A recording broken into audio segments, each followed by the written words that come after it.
Hello friends and dear student. तो आज की इस वीडियो में हम लोग देखेंगे hospital and clinical pharmacy chapter number 1। तो चलिए शुरू करते हैं। तो एक बात बता दूं कि आपको इसमें हम लोग सिर्फ वही पढ़ने की कोशिश करेंगे जो सिलेबस में मेंशन है। उसके रिलेटेड बहुत ये लेंदी चैप्टर है, लेकिन हम पूरा उसको लेंदी नहीं पढ़ाएंगे आपको, क्योंकि आपके पास भी इतना टाइम नहीं है और आप उसको याद भी नहीं कर सकते हैं। और सब्जेक्ट भी इस बार 6 हैं, पिछली बार फर्स्ट ईयर में 5 थे और सेकेंड ईयर में 6 हैं। तो चलिए शुरू करते हैं। तो जैसे ये टॉपिक हॉस्पिटल, इसका डेफिनेशन, इसका ऑर्गेनाइजेशन, ये सारी चीज़ें आपके सिलेबस में नहीं है। लेकिन आप ये समझ लीजिए, अगर मान लीजिए हॉस्पिटल क्या है, तो hospital is a complex organisation. Hospital क्या है? ये कॉम्प्लेक्स ऑर्गेनाइजेशन है। ऑर्गेनाइजेशन का मतलब ये होता है कि जिसमें कई सारी चीज़ें मिली हुई हों। समझ में आ रही बात? अगर बहुत सारे लोग मिल जाते हैं तो भी ऑर्गेनाइजेशन होता है। अलग अलग फैकल्टीज़ मिली हुई हैं, फैसिलिटीज़ मिल रही हैं, तो वो भी क्या है? ऑर्गेनाइजेशन है। ठीक, तो इसमें अलग अलग चीज़ें रहती है, जैसे कि मान लीजिए उसमें इमरजेंसी वार्ड है, इनपुट क्या कहते हैं ओपीडी है, ऐसे ही क्या कहते हैं हॉस्पिटल फार्मेसी है, तो कई सारी चीज़ें उसमें हैं। तो ये क्या है? कॉम्प्लेक्स है। ठीक, it provides health care services with the help of trained well educated staff and special scientific equipments। तो अब ये हॉस्पिटल क्या करता है, इसका काम क्या है? तो ये हेल्थ केयर सर्विस प्रोवाइड करता है, यानी लोगों को ठीक करने के लिए, स्वास्थ्य करने के लिए सर्विसेज देता है, अपनी सेवाएं देता है। अब उसके लिए वो क्या, किनकी हेल्प लेता है? तो वो ट्रेंड और अच्छे से पढ़े लिखे लोग, यानी जिन्होंने ट्रेनिंग भी की है और पढ़े भी हैं अच्छे से, ऐसे स्टाफ की हेल्प से, उनकी मदद से वो क्या करता है? काम करता है, लोगों को स्वास्थ्य दिलाने की कोशिश करता है। और किसकी हेल्प से? स्पेशल साइंटिफिक इक्विपमेंट्स, और बहुत सारे क्या है जो नए नए मशीनें बन के आई हैं, इक्विपमेंट्स हैं, उनकी मदद लेके वो क्या करता है? काम करता है हॉस्पिटल। ठीक, असल जो हमको पढ़ना है इसमें टॉपिक हमारा क्या? Hospital pharmacy.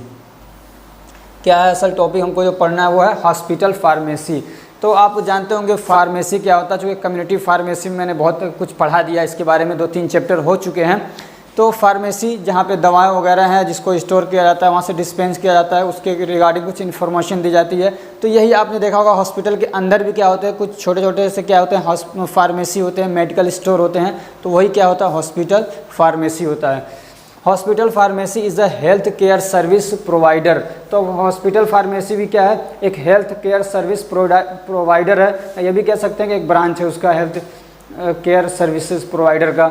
In which medicines storing, compounding, dispensing are performed. इसमें क्या होता है? मेडिसिन को स्टोर किया जाता है, कंपाउंड किया जाता है और डिस्पेंस किया जाता है। कंपाउंड करने का अभी इतना ज़माना नहीं रहा, पहले ये ज़्यादा होता था कि केमिकल्स रखे रहते थे, फिर डॉक्टर जैसा कहता था कि कौन सा केमिकल्स या कौन सा पाउडर कितना मिला के कोई दवा नहीं बनानी है, तो वो काम ज़्यादा होता था। लेकिन अब ये सब का रिवाज बहुत कम रह गया। अब तो बनी बनाई दवाएँ हैं, उनको दे देना है। ठीक, और डिस्पेंसिंग करना, यानी वही दवाओं को निकाल के देना। आर परफॉर्म्ड, ये सब काम होते हैं इसमें। And medical devices and advices are provided. और इसमें कुछ जो मेडिकल हॉस्पिटल के अंदर या और भी जगहों पे जो मेडिकल डिवाइसेज, यानी बीमारियों को ठीक करने के लिए जो यूज़ होने वाली डिवाइसेज हैं, तो वो मेडिकल डिवाइसेज भी क्या होती हैं? यहाँ से प्रोवाइड की जाती हैं, बेचे जाते हैं। और क्या होता है? यहाँ से ड्रग्स रिलेशन इंफॉर्मेशन दी जाती है पेशेंट को, ताकि वो दवा को क्या सेफ़ तरीके से और इफ़ेक्टिव तरीके से क्या करे? यूज़ कर सके। अब स्कोप ऑफ हॉस्पिटल फार्मेसी, ये समझिए कि इस टाइप का क्वेश्चन हमेशा देता ही देता है हर सब्जेक्ट में। ये पास करने के लिए टॉपिक होता है कि स्कोप ऑफ फार्माकोग्नोसी, जैसे आपने पढ़ा होगा, scope of pharmacognosy, scope of human anatomy and physiology. ऐसे ही ये टॉपिक जो है ये आता ही है, चाहे 1-2 नंबर का दे दे, 3 नंबर का दे दे, 5 नंबर का दे दे, तो उसका डेफिनेशन और उसकी क्या स्कोप क्या है, ये सारे ऐसे टॉपिक्स एग्ज़ाम में देते हैं। इसको ध्यान रखिएगा। तो क्या है, तो देखते हैं कि क्या क्या इसका ये काम क्या करता है। तो इट इंस्पेक्ट्स, यानी check the medical items are received and maintains an inventory record. ये क्या करता है? तो एक इसका काम ये है कि इंस्पेक्ट करता है, यानी जो मेडिकल्स आइटम्स आते हैं, यानी दवाएं वगैरह हैं या जो मेडिकल डिवाइसेस भी आ रहे हैं, कुछ भी इस टाइप की चीज़ें हैं जो फार्मेसी के अंदर आती हैं, तो उनको ऐसे ही नहीं रख लेता है, बल्कि ये क्या करने का काम करता है? चेक करने का काम करता है। तो ये चूँकि असल फार्मेसी नहीं करेगा बल्कि इसके अंदर जो फार्मासिस्ट है वो काम करेगा। तो अब ये एक बात ध्यान रखिए, अगर वो फार्मेसी हॉस्पिटल फार्मेसी के बारे में पूछे या फार्मासिस्ट के बारे में पूछे तो ये दोनों जो टॉपिक है ना, आप अगर फार्मेसी के बारे में बता रहे हैं तब भी समझिए कि बात फार्मासिस्ट की हो रही है, फार्मासिस्ट के बारे में अगर बता रहे हैं तो ये समझ लीजिए कि बात किसके बारे में हो रही है, हॉस्पिटल फार्मेसी के बारे में, चूँकि ये दोनों से मिले जुले हैं, यानी बिना फार्मेसी के फार्मासिस्ट नहीं और बिना फार्मासिस्ट के फार्मेसी नहीं। ठीक, तो इसमें क्या होता है, तो दवाओं को चेक किया जाता है, यानी मेडिकल आइटम्स जो भी आते हैं जो रिसीव्ड होते हैं उनको चेक किया जाता है, एंड मेंटेन एन इन्वेंट्री, और एक इन्वेंट्री को मेंटेन किया जाता है। इन्वेंट्री मतलब ये कि जो दवाएं बेची जा रही हैं या खरीदी जा रही हैं, जो कुछ भी हो रहा है उनको क्या किया जाता है, रिकॉर्ड किया जाता है, लिखा जाता है, वो इन्वेंट्री होता है। दूसरा क्या होता है, इस dispense drugs and other pharmaceutical products to patient. आप ये कई बार पढ़ चुके हैं कि दवाओं को यहाँ से डिस्पेंस किया जाता है और भी दूसरे जो प्रोडक्ट्स हैं वो क्या किया जाता है, पेशेंट को दिया जाता है। तीसरा क्या, it has a record of each dispense medicine, और जो भी दवाएं यहाँ से डिस्पेंस हो रही है उसका क्या करता है, एक रिकॉर्ड रखता है किसको दी गई वो दवा। चौथा क्या, it has a record of narcotic and alcoholic drugs received and issued. ऐसे ही जो मतलब नारकोटिक दवाएं होती हैं जो दर्द वगैरह को ठीक करने के लिए अफीम वगैरह से बनती हैं, तो ऐसी दवाओं को, और अल्कोहलिक, ये सब मतलब ऐसी होती हैं कि जिसका आदमी को एडिक्शन हो जाता है जल्दी से, और बहुत सारे जो नशेड़ी टाइप के लोग होते हैं वो इसी टाइप की दवाओं के आदी होते हैं, जिनको हम लोग बोलते हैं कि वो क्या ले रहा है, ड्रग्स ले रहा है, तो वो इसी टाइप की ड्रग्स होती हैं, नारकोटिक होती हैं। ठीक है, तो ऐसी जो दवाएं हैं जो आ रही हैं तो उनके पास आई, कितनी आई और कितना वो इशू हुई, किसके पास गई कितनी, ये सारा रिकॉर्ड भी क्या करता है, ये फार्मेसी रखता है अपने पास। ठीक है,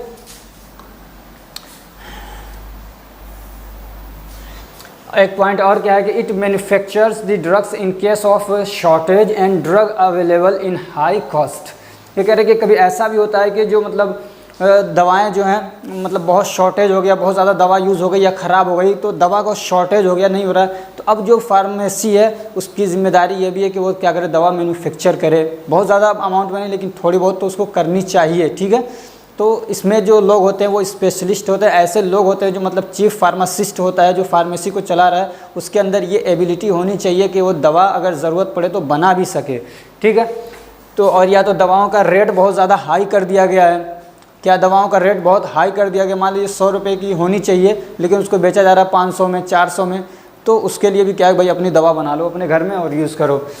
ठीक, छठा पॉइंट क्या है कि it helps in minimising the illness and promotes health. आपको मालूम है कि ये बीमारियों को ठीक करने, कम करने के लिए और हेल्थ को प्रोमोट करने के लिए भी, तो जैसे कि मान लीजिए जब दवा यहाँ से जाएगी तो फिर उसकी सेहत भी क्या होगी, ठीक होगी, तो ये बात भी आप लिख सकते हैं। ऐसे ही it provides drug related information to the health care team and patient. और जो फार्मेसी है यहाँ से ड्रग से रिलेटेड इन्फॉर्मेशन प्रोवाइड किया जाता है किसको, जो हेल्थ केयर टीम है, जैसे नर्सेज वगैरह हैं या और भी जो लोग हैं जो मतलब दवाएं यहाँ से ले जाके यूज़ कर रहे हैं, तो उनको अभी इतना नॉलेज नहीं होता है जो दवा ख़रीदता है। जैसे कि मान लीजिए मैं दवा लेके आया यहाँ पे सप्लाई किया, तो मैं उसको बताता हूँ भाई इस दवा की ये खासियत है, इसका साइड इफ़ेक्ट ये है, इसका शेल्फ लाइफ क्या है, जो भी ये सारी बात है वो उससे मतलब जो एमआर होता है जो जाके बताता है, तो वो किसको पता चलेगा, जो वहाँ पे फार्मासिस्ट है जो उससे बात किया।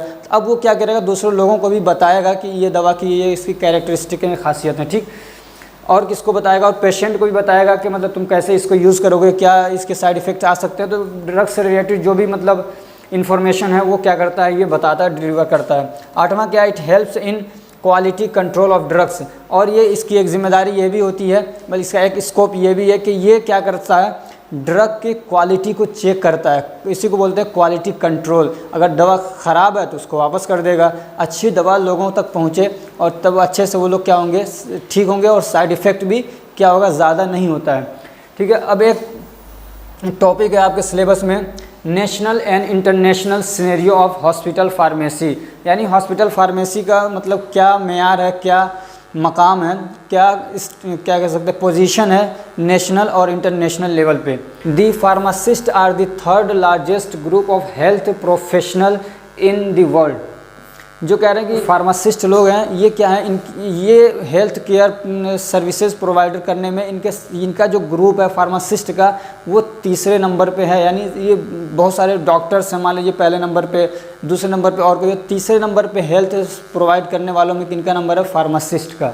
ठीक, और जब जैसे जैसे ये बढ़ेंगे तो क्या होगा, हॉस्पिटल फार्मेसी भी बढ़ेगा, इनको जगह भी चाहिए तो अपना फार्मेसी भी खोलेंगे ये लोग। ठीक। तो यही बताया जा रहा है कि and along the growth of pharmacist, और जैसे जैसे फार्मासिस्ट बढ़ रहे हैं तो hospital pharmacy is also growing study, और लगातार क्या है हॉस्पिटल फार्मेसी भी बढ़ रहा है। और दूसरी बात आप ये भी कह सकते हैं कि लगातार लोगों की क्या है लोगों की जनसंख्या बढ़ रही है और बीमारियां भी बढ़ रही हैं, तो ऐसी कंडीशन में लोगों को क्या होती है, ज़रूरत होती है दवाओं की। तो इस तरीके से भी क्या होगा, इसका ग्रोथ हो रहा है दिन ब दिन बड़ी तेज़ी से हॉस्पिटल फार्मेसी या कम्युनिटी फार्मेसी का।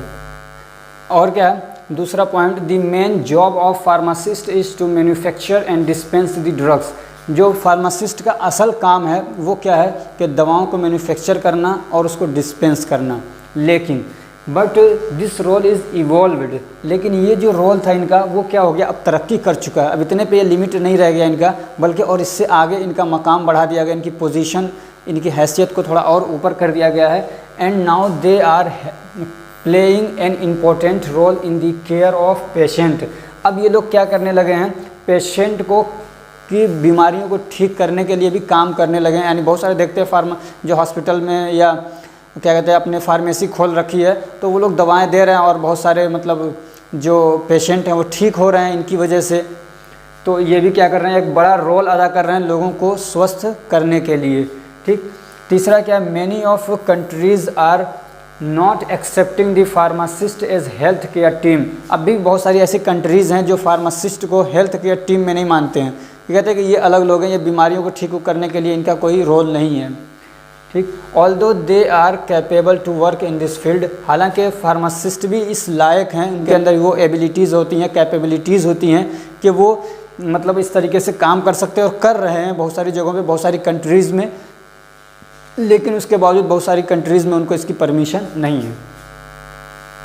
सिनेरियो में आपको ये नहीं कि सिर्फ उसके बारे में लिखना है, सिनेरियो में आप उसकी क्या मतलब अभी पोजीशन है, कहाँ पे लोग क्या उसको मान रहे हैं, क्या वैल्यू दे रहे हैं, वो सारी बात आप उसमें लिखेंगे। उसकी अच्छाई कहाँ पे लोगों को नज़र आ रही, कहाँ पे उसकी क्या कमियां हैं, सारी बातें आप इसमें मेंशन कर सकते हैं। ठीक है। और भी यहाँ तो मैंने 7-8 पॉइंट लिए हैं, आप अपने हिसाब से और भी बना सकते हैं। ठीक है।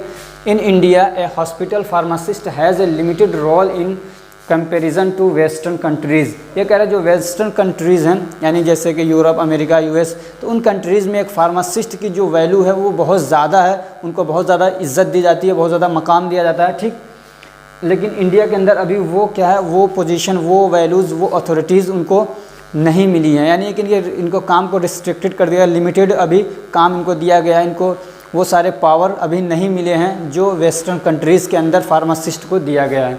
और क्या है, many of countries granted the pharmacist to prescribe drug for patient.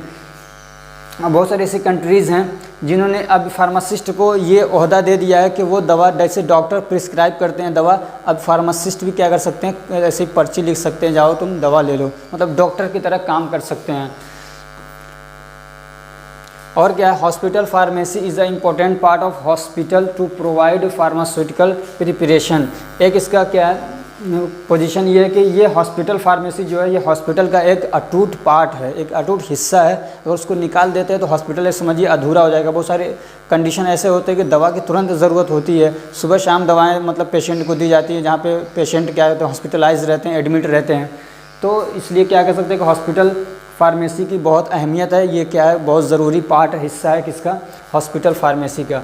और क्या है, developed countries have clearly defined the role of hospital pharmacist. ये कह रहे हैं कि जो कंपनी डेवलप्ड हैं जैसे यूएस, अमेरिका, इन सब, तो उनके अंदर जो फार्मासिस्ट का रोल है, जो काम है, उसको क्या किया, डिफ़ाइन कर दिया गया कि ये काम ये कर सकते हैं। लेकिन और भी बहुत सारी कंट्रीज़ ऐसी हैं जिनमें उनको क्या है, उनके रोल को डिफाइंड नहीं किया गया है। यानी वो जैसा मन कर रहा है थोड़ा बहुत जो काम कर रहे हैं, कोई उनको रोकने टोकने वाला नहीं है। तो उनके काम को अच्छे से बताया नहीं गया कि तुमको क्या क्या करना है।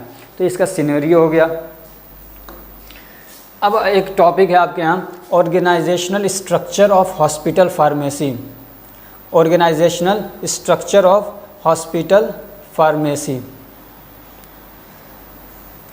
इसका क्या मतलब है कि एक हॉस्पिटल फार्मेसी है तो उसको कैसे कैसे मतलब मिला के, कैसे किन किन लोगों को मिलाया गया है, और उसमें कौन कौन से मतलब अलग अलग क्या कहते हैं डिपार्टमेंट हैं, ये सब जब जानेंगे तो ये हो जाएगा ऑर्गेनाइजेशन। यानी कौन कौन से ओहदे हैं, किस किस के टाइप के लोग उसमें काम कर रहे हैं, और फिर वो क्या क्या अलग अलग ओहदे हैं, क्या क्या डिपार्टमेंट हैं जिसमें वो काम कर रहे हैं, तो ये पूरा मिला के क्या हो जाएगा ऑर्गेनाइजेशन। तो आप अपना एक कॉमन सेंस लगा कि इसको याद करने की कोशिश करिए।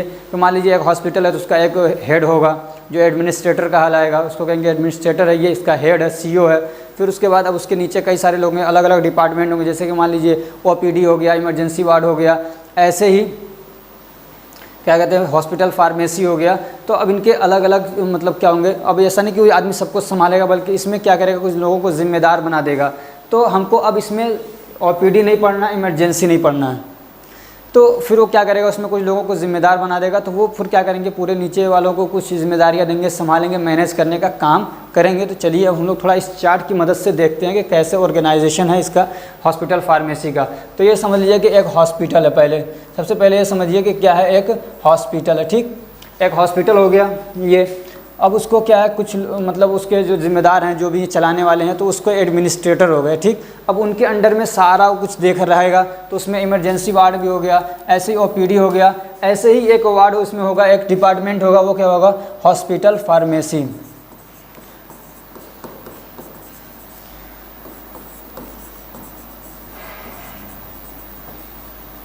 ठीक, हॉस्पिटल फार्मेसी हो गया। अब हम लोगों को इससे कुछ नहीं लेना है, ना तो ओपीडी से मतलब है, ना तो हमको इमरजेंसी से मतलब है कौन को संभालना। हमको किसके बारे में पढ़ना है, हॉस्पिटल फार्मेसी के ऑर्गेनाइजेशन के बारे में पढ़ना है। ठीक है, तो अब इसको कौन संभालेगा, इस तो ये जो एडमिनिस्ट्रेटर है सबको आगे खुद तो नहीं संभालेगा, बल्कि अपना कोई आदमी रख देगा। तो उसी को हम लोग यहाँ पे जो आदमी होता है उसका हेड, ठीक है, उसको हम लोग क्या बोलते हैं, चीफ फार्मासिस्ट। क्या बोलेंगे, चीफ फार्मासिस्ट। तो आप ये समझिए कि अब हॉस्पिटल फार्मेसी को कौन संभालने वाला है, चीफ फार्मासिस्ट।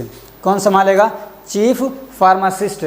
और फिर उसके अंडर में ये सब काम करेंगे। क्या होगा, उसका सेक्रेटरी होगा, फार्मेसी स्टाफ्स होंगे, ऐसे ही कुछ फार्मेसी स्टूडेंट होते हैं वो भी जाएंगे, कुछ क्लर्क्स होते हैं। ठीक, अब इसके अंडर में और भी हो सकते हैं, लेकिन मैंने कुछ एग्जांपल्स दिए हैं कि एक हॉस्पिटल फार्मेसी हो गया, उसको कौन संभालेगा, तो उसको चीफ ऑफ फार्मासिस्ट संभालेगा। और उसमें और भी लोग उसके हेल्पर होंगे, उसके काम करेंगे, उसको असिस्ट करेंगे, जिसको असिस्टेंट बोल सकते हैं। तो ये सारे लोग उसमें आ जाएंगे। कौन होगा, उसका सेक्रेटरी होगा, यानी जो बहुत सारी मीटिंग्स होती है कैसे होती है उसको मैनेज करने का काम करता है। और फिर उसके अंदर स्टाफ्स होंगे जो बहुत सारे काम होते हैं, दवाओं को लाना, ले जाना, चेक करना, डिस्पेंस करना, उसको स्टोर करना। तो सब काम करने के लिए उसके स्टाफ्स होगा। ऐसे बहुत सारे स्टूडेंट होते हैं, जैसे कि मान लीजिए आपने डी फार्मा कर लिया, तो अब आप क्या करेंगे, 3 महीने की ट्रेनिंग के लिए जाएंगे हॉस्पिटल के अंदर। ऐसे जो बी फार्मा वाले लोग हैं उनको क्या है 45 दिन की ट्रेनिंग लेनी रहती है, तो वो लोग भी जाते हैं वहाँ पे। ठीक है, ऐसे क्लर्क्स होते हैं जो मतलब हिसाब किताब करते हैं, पूरा पैसा वैसा कैसे आया, कितना कहाँ गया, कहाँ खर्च हुआ, तो ये लोग भी होते हैं इसमें। ठीक, और भी जो हिसाब करने के लिए बाकी चीज़ें होती हैं वो सब करते हैं।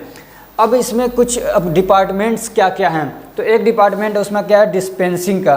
क्या है, डिस्पेंसिंग, यानी दवाओं को जहाँ से डिस्पेंस किया जाएगा। ऐसे ही एक डिपार्टमेंट होगा क्वालिटी कंट्रोल का, यानी ये अलग अलग समझ लिए ओहदे होंगे, इस पर अलग अलग टाइप के लोग होंगे। ठीक, ऐसे ही होगा एक स्टोरेज का, एक उसमें डिपार्टमेंट होगा मैन्युफैक्चरिंग का, एक होगा क्लर्क, और एक होगा क्लिनिकल ट्रायल।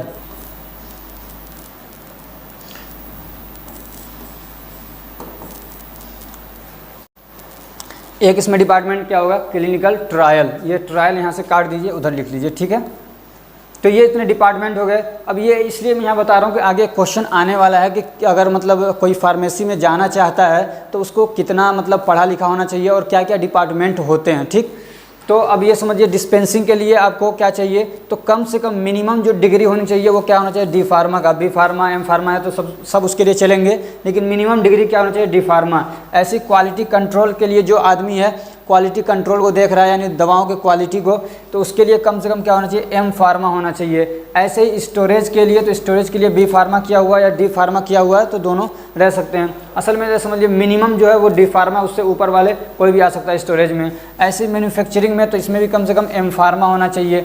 ऐसे ही क्लर्क वाला काम है तो उसमें क्या आदमी कौन रहेगा, डी फार्मा वाला रहेगा। ऐसे ही क्लिनिकल ट्रायल है। क्लिनिकल ट्रायल क्या होता है, कोई दवाएँ आती हैं जैसे शुरू में तो उसको चेक किया जाता है इसका क्या साइड इफेक्ट है, कितना ये काम करे, कितना इफेक्टिव है, नहीं है, तो ये ट्रायल होता है। तो उसके लिए कौन रहेगा, तो कम से कम डिग्री होनी चाहिए उसके लिए बी फार्मा की। ठीक,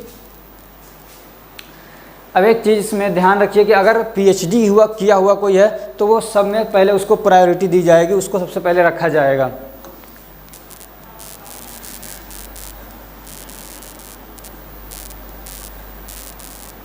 एक टॉपिक और रह गया है, क्या, professional responsibilities of hospital pharmacist.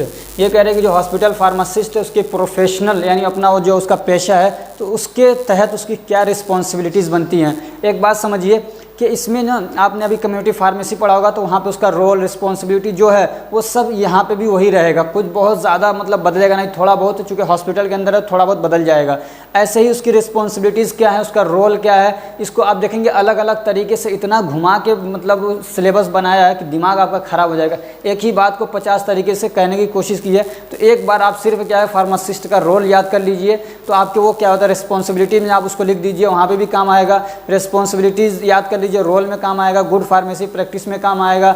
ऐसे ही FIP है वहाँ पे काम आएगा, और भी नाभ करके है NABH उसमें भी आपका काम आएगा। तो अलग अलग तरीके से मतलब उसी को घुमा के वो सारी बातें आएंगी। तो एक बार आप अच्छे से क्या करिए फार्मासिस्ट का जो रोल है, जैसे कि मैंने कम्युनिटी फार्मेसी में भी पढ़ाया है, उसको याद कर लीजिए, या यहाँ पे उसकी कुछ रिस्पॉन्सिबिलिटीज़ आ रही है, थोड़ा बहुत फ़र्क होता है, ठीक है ना। लेकिन आप अगर लिखना चाहें तो लिख देंगे, मैं पढ़ाऊँगा सब, लेकिन आपको मतलब ये नहीं घबराना नहीं कि यार एक ही चीज़ बार बार आ रही है, तो उससे टेंशन मत लीजिए। जहाँ पर जो आपको समझ में आ रहा है एक याद कर लीजिए, उसी को ऐड करते चले जाइए, ठीक है। जब वो 4-5 बार आएगा तो आपको रिपीट होगा तो दिमाग में और अच्छे से क्या होगा बैठ जाएगा, ठीक।